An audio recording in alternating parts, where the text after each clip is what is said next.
I don't know if this will be an interesting video, but I had this idea as I was talking to a friend who's also a musician and a songwriter, and she had sent me a song that she just wrote, and I asked her if the lyrics came first. I asked her to send me the lyrics because I couldn't hear all of them, and she sent them to me, and it looked like a poem, and it was a really beautifully written poem. It sounded so different with the melody and the chords. A lot of the time they don't necessarily stand alone that well. You know, it depends on the songwriter. For example, I love a song called Throwing It All Away from Phil Collins. And when I just read the lyrics or when I just focus on the chords, it's not the same. It's like all of it has to go together to make this really beautiful song. If I just look at the lyrics, it just looks very simplistic and kind of like, if somebody was deaf and they were like, oh, send me the lyrics to this song you really like, I'd be like, yeah, but that's not going to really give it to you because the music is also speaking. So as I talked to her, and she said for the most part, she always writes starting with the chords. So she'll be playing on piano or guitar, and she will play the chords, and then she'll come up with a melody and a lyrics. When I said, did you write the lyrics first? She said, always after, always the last thing almost. For me, it's sort of the reverse. Like I usually hear a melody first. It's not always. Like there are some things that I've sat down to the piano. One of my favorite songs, I sat down to the piano and I started playing some notes, and that gave me an idea for a melody and lyrics at that moment. But usually I write without an instrument. Almost the whole song gets finished before I sit down at an instrument. Like I'll hear a melody and I'll put the lyrics to it, or I'll have a title like a subject I know I can talk a lot about, like one line that will come, and then I'll write with a melody, and I'll usually like walk around or ride on the bus, or walking is the most common. I'll like have this idea and maybe I'll have like one melody line. Like I remember I have a song called Industry, and I wanted to talk about industries everywhere. You know, it's just like everywhere on every corner. So I started writing industry everywhere, but all I care about are the trees. You can get what you want on any corner, all I want is peace. Wow, my voice is really weird right now. And quiet. So that one I just walked around. I didn't know what the verse was going to be. And I just had this idea and I kept walking around with it. I wrote everything before I even touched a guitar. You could say I didn't write everything. I didn't write the chords, but I could kind of hear the chords already in the background in my head. So really when I sit down with the instrument, it's just finding the chords that I'm already hearing. And so I wrote down this thing. If I had a syllabus about how songs begin, it seems like they're either chord informed, melody informed, rhythm informed, or lyric informed. And I've heard people like Alanis Morissette say that she takes journal entries, and it sounds to me like a lot of her songs are lyric informed. She writes basically poems that she turns into lyrics. Some people just want the feel, like rhythm informed. They just want something that's like ba da da da da da da da da da da da da, like, so they have that feeling and then they have to put words into it. They like, maybe they're writing with an amazing bass player or drummer or something, and they start to like riff on something, and you want to come up with something over the top of that. For sure, I did that more when I worked in a recording studio and I was working with other writers, and they would have this idea, and they would just put down this idea and put it on a loop, and then I would write to that. So sometimes the rhythm was the only thing down, but usually it was like the rhythm and then some rhythm instrument would be playing, like a bass might be playing something. Melody and form, which I feel like the majority of the time is what it is for me. I grew up like loving melodies, loving to create melodies, and also harmonies, which is basically another melody, I'm in the grocery store, I'm hearing songs over the loudspeaker or whatever, and I'm constantly making up harmonies. So I'm constantly making up counter melodies to things. So I really like a good melody, like, like a good neighbor, State Farm is there. Like, that's a really good melody. There are so many really great melodies that just stay in your head. The touch, the feel, the fabric of our lives, So they come up with these great melodies, and I think that that's probably the driving force for me, is For sure, lyrics make a huge difference, and chords, of course, but it's going to be after the fact to a melody. Usually, like, I might have an idea, but if I have an idea about industry, I'm going to immediately try to start writing melodies with it. Industry everywhere. I'm sure I was doing stuff like, industry everywhere, industry everywhere. You know, like I was just trying to find a way to fit into a melody. There's not that many where I started with chords, but I could just look through my songs. Okay, so for example, I have all these jingles. For a period of time, I was living in LA. I didn't have any recording equipment, and I just started using my voice. I didn't even want to use instruments, so I just started using my voice a cappella with all these different parts. You know, I'll give an example. Everything I say is bullshit. So I had just one line, Everything I say you know? is bullshit. It's silly, but this is a melody. Everything I say is bullshit. I don't know a thing. I don't know a thing. Everything I say is bullshit. I don't So know then it just like goes and everything goes, I and think. then Everything I say. and there's more rhythm with Everything I it. say is everything I say. Everything I say is Or like this. Is that a gray hair or a blonde one? Is that a gray hair or a blonde one? Well, I don't care either way, if it's blonde or if it's gray. Or like this. I was just The doing phone is ringing. Pick it up, pick it up. The phone is ringing. Pick it up, pick it up. The phone is ringing. Pick it up, pick it up. The phone is ringing. Pick it up, pick it up, pick it up. Pick it up, pick it up. So everything was like built around melodies. Another song I just started with the piano, and I was like, boom, boom, boom, boom, boom, and it sounded like church bells. I just was like hitting them over and over and over on the piano. And I started writing a song about sacrilege and all these contradictions in religion, and people will quote Jesus, but then they'll go against everything that the sayings of him are, and whatever, you know. But that's where that idea came from, just like hearing these two notes that it's like when you hear those particular bells, you know they're church bells. I think there's probably some interval that's usually the same, you know, just like a clock tower will often be the same. Boom, boom, boom, boom. You know, like they do like the, you know, it's 4 o'clock. Boom, boom, boom, boom, boom, or something. It'll be the same interval always. So we always kind of like know, oh, that's a clock tower, you know? Yeah, I've gone through different periods, but I would say that for the most part, I'm writing melodies first with the lyrics. And I don't touch a instrument until I pretty much have the song down. And I've heard, I think Rachel Price, who's in a band called Lake Street Dive, she's one of the only people I've heard talk very clearly that she does a very similar thing. Like she doesn't touch an instrument until she pretty much has a solid grasp of the song a cappella in her mind, like the melody, the lyrics. Although I do love like when chords, just hearing certain sounds on a piano together inspire something. It's just like, wow, those are such beautiful sounds together.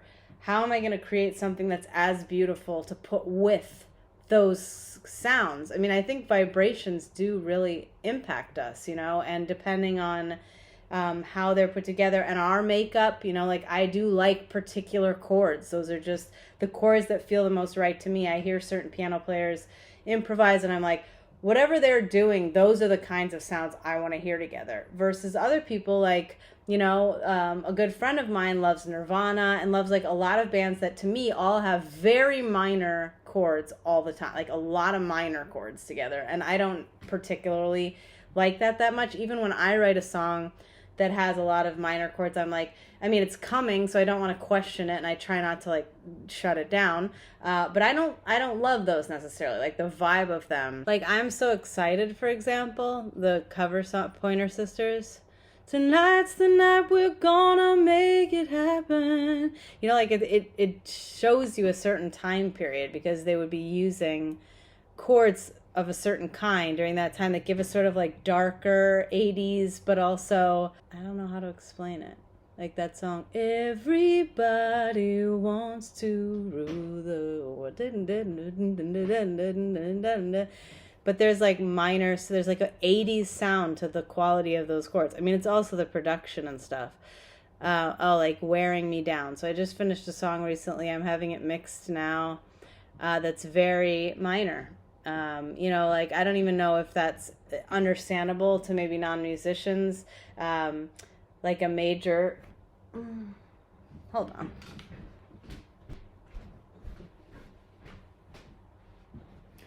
I mean, people know it instinctually, like a major chord is, and a minor chord of that same note, or of that same chord, A, is, it's not in tune, sorry. It's like a different, darker sound. And sometimes it's cool with certain, like, for example, Stand By Me. So it's like a major, C. When the night has come and the land is dark, that's minor, and then back to major. And the moon is the only light we'll see. So it's like mixing for a certain feeling, Oh, I won't, hopeful, be afraid. Oh, I won't, kind of like, I don't know, be afraid, just as long as you stand by me. I don't know, I just find it interesting, like how different people write things and how it comes to them, and I just really love a good melody. Like that Unwritten by Natasha Bedingfield, I think. Those kinds of, people can write chords that rise slowly or rise in the chorus, and that gives a certain feeling. Like that one goes, staring at the blank page before you, open up the dirty window, let the sun illuminate the words that you will not find, reaching for something in the distance. Like it just keeps going. There are other songs like this. Standing in a crowded room and I can't see your face. Boop, boop, And put your arms around me, baby. Break your burden, they can't see you fall. Darling, hold my hand. So it's just like all that stuff has an impact on how it registers to people. It's like, if you want to have a hopeful feeling, people don't always know what the makeup of that is. And even the writers aren't necessarily thinking. I mean, some musicians are thinking, I want it to feel like this, so I want it to like build up, I mean, for me, for the most part, things just are coming and they either feel right or don't. And that's sort of how I guide how I'm writing it. And then sometimes I want the melody to, I'm trying to think of songs that I've had. I know where your scars come from. I was there for some of them. So that one's going like, I know where your scars come from. I was there for some of them. So it's like that up and down kind of feeling. I don't know if any of this is interesting, but it's really interesting to me. I like to geek out, like hearing how people are writing music, especially over time, because I've been doing it since I was really young, since I didn't even really know what I was doing, but I just had this impulse to put sounds together and put words together. I can't even say I loved that idea, because I don't even know if I loved the idea. I just found myself compelled to do it, like, oh wow, I can put something together and that fits like this and this doesn't fit quite right. And I can, when I hear songs now and a word, there's one too many words in the line, it's like, they could have cut that, or that melody could have just been like so much better with like a slight, and it's just something, it's the way I hear it and a preference and whatever, whereas other people love that it has that extra word. Anyway, a lot of the time I just try to not think too much about it, and whatever comes, I just let it. And there have been times in my life where I thought like I would question each idea, or I'd be like, that's too easy, that's too obvious, that's not musically rich, that's such an obvious chord progression, or that's such an obvious melody, or it sounds like other things. And I wanted to constantly get in my own way and try to change it to make it more interesting and different. But the fact is, like, it could already be interesting and different if it's coming that way. And if it's not, if it's like something common, maybe it's supposed to be more common, like I feel like that can really hamper just finishing something that feels right. It might feel right for some sort of reason. It might just make sense for some sort of reason, and then be accessible to people for that same reason. Yeah, like I have a song that goes, you gave me one, sorry, I don't have perfect pitch. 1 crumb a day, but that's not the way it works. Can't go from fancy meals full of rich desserts, sorry, to 1 crumb a day I would waste away, and that empty ache could hurt. My hunger pain said it plain until I heard.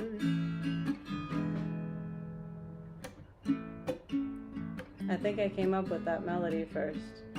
But like, if I was a good guitarist, that could really inform. Like, John Mayer comes up with hooks, you know, with like a little hook. Like, he has a song called Slow Dancing in a Burning Room, and the hook goes, bam, bam, pop, ba da ba da bo bo bo, ba ba, pop, ba da bo da bo bo bo, which I think is really cool. Like, if I write with other instrumentalists, they can hear stuff first, like a lick. I mean, licks are what makes songs, you know, like I'll be watching you, you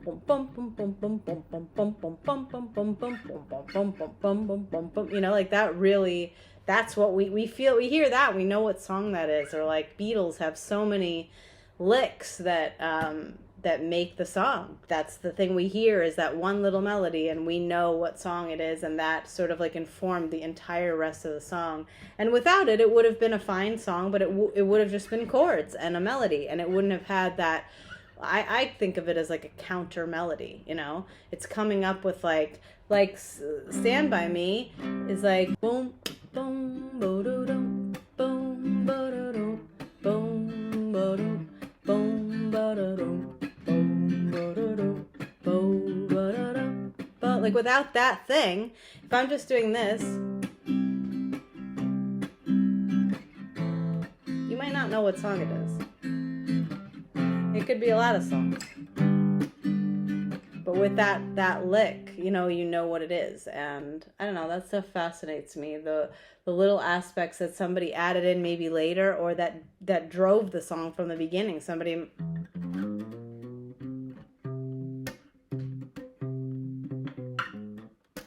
Sorry, I'm just doing this.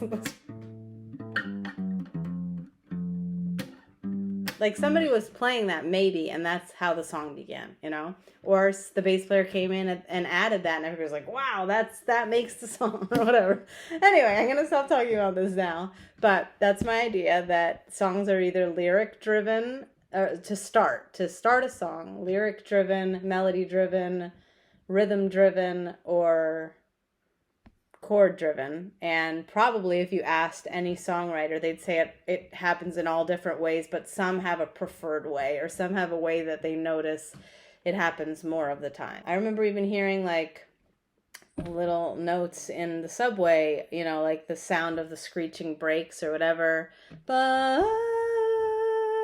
and then like that can be a melody, you know, like you can hear melodies all over the place in repetitive sounds and things like that. So I would harmonize. It was just something I liked doing. So that's it for now. Thanks for watching and listening to something you might not be interested in at all. Bye.